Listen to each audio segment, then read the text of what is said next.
મારા જેવા જે સામાન્ય ભાવકો હોય ને એને તો એવું પણ થાય કે આ ઘણું બધું મધરાતે જ કેમ થતું હશે. કેમ કે મારે પણ ઈલા આંટીની જેમ મોર્નિંગ સ્કૂલ, એટલે ઈલા આંટીને મારામાં એક સામ્ય કે રાત્રે 8:30-9 થવા આવે ને આંખો ઘેરાય, એટલે મધરાતના અસ્તિત્વનો તો બહુ ઓછો ખ્યાલ રહે. પણ આ બધા મધરાતે જ મળવા આવે છે, એનું કારણ શું હશે? એક વાત એની સાથે આડવાત લાગે એવી છે, પણ પછી નહીં લાગે એટલા માટે કહું છું કે આ ગીતો પસંદ કર્યા ને અમે લોકો બધા ભેગા થયા ને, એટલે આ હાર્દિક પટેલ જે તબલા પર છે, ભરૂચથી આપણી સાથે આવ્યા છે. બહુ જેટલો હાથ સુરીલો છે એવો કંઠ પણ સુરીલો છે. એમને સાંભળવા માટે ફરી ક્યારેક એક બીજી મહેફિલનું આયોજન કરવું પડે. સાથે સાથે સંદીપભાઈ વ્યાસ હાર્મોનિયમ પર છે, અને એમની સાથે જ મનીષભાઈ જોશી કીબોર્ડ પર છે. આ બધાના માટે ખાસ જે વાત કરવી છે એ છે કે આ બધા જ પોતપોતાની રીતે બહુ જ પ્રતિભાશાળી છે, પણ આજે સંગતકાર એ જ બની શકે કે જે પોતાની પ્રતિભાને પહેલાં બાજુએ મૂકી અને જે ગાય છે એની સંગત કરે, એને સપોર્ટ કરે, એટલા માટે એને સંગતકાર કહેવાય. અને આટલી બધી પ્રતિભા છતાં પાછળ રહીને જે સંગત કરે ને એ જ રંગત જમાવી શકે. અને એટલા માટે હું આ બધાને સંગતકારો નહીં, રંગતકારો કહેતી હોઉં છું. એટલે અમે બધા વાત કરતા હતા. હાર્દિકભાઈ કે આ તમે આ ગીતો જે પસંદ કર્યા છે, કોણ જાણે કેટલા વખતે સાંભળવા મળશે, આ નથી સાંભળવા મળતા. જાણીતું સાંભળી સાંભળીને થાકી ગયેલા કાન આજે જીવતા થશે એવું લાગે છે, પણ ઓડિયન્સને વાંધો નહીં આવે ને, કેમ કે આ બધું ભારે તો નહીં લાગે ને. એટલે મેં કીધું ભાર તો એમને લાગે કે જે આપણાપણાને સાથે લઈને અંદર આવતું હોય. આપણે જ્યારે અંદર આવ્યા છીએ ત્યારે કેટલું બધું ખંખેરીને આવ્યા છીએ, એટલા માટે કેમ કે જો એ ખંખેરાશે નહીં તો ત્યાં ઓતપ્રોત નહીં થવાય કે જેની સ્મૃતિને આત્મસાત કરવા આપણે આજે આવ્યા છીએ.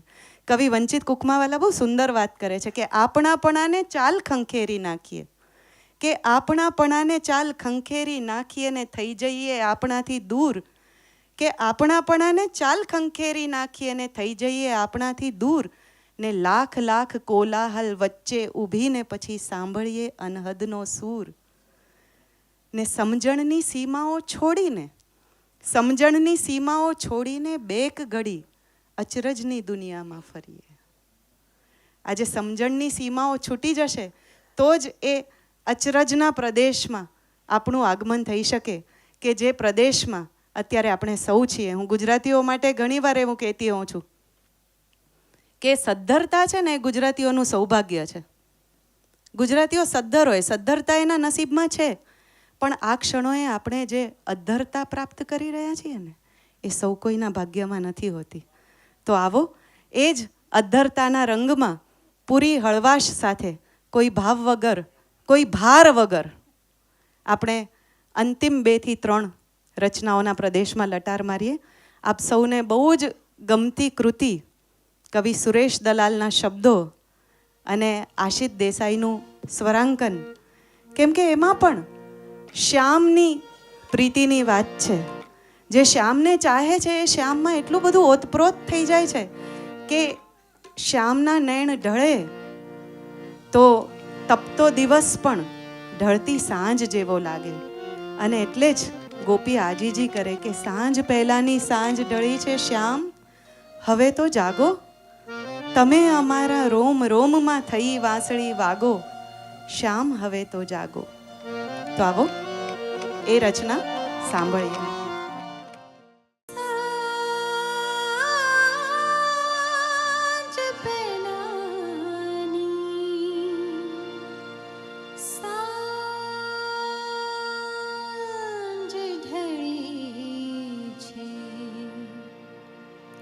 શ્યામ હવે તો જાગો,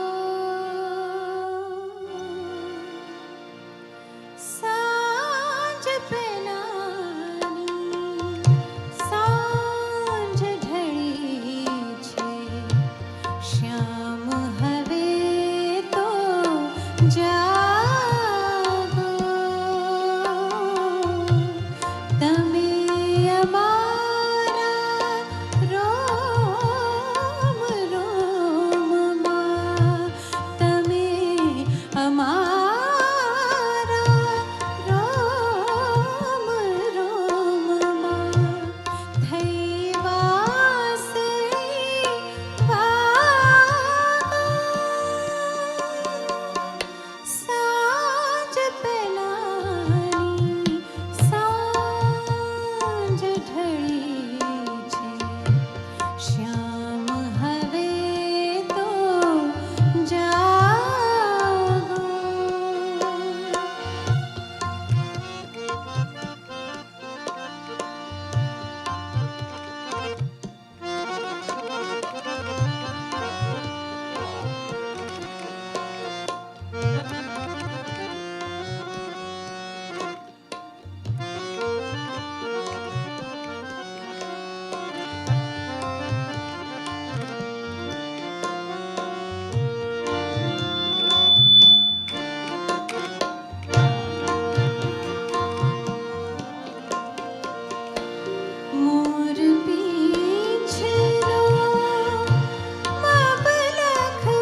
શ્યામ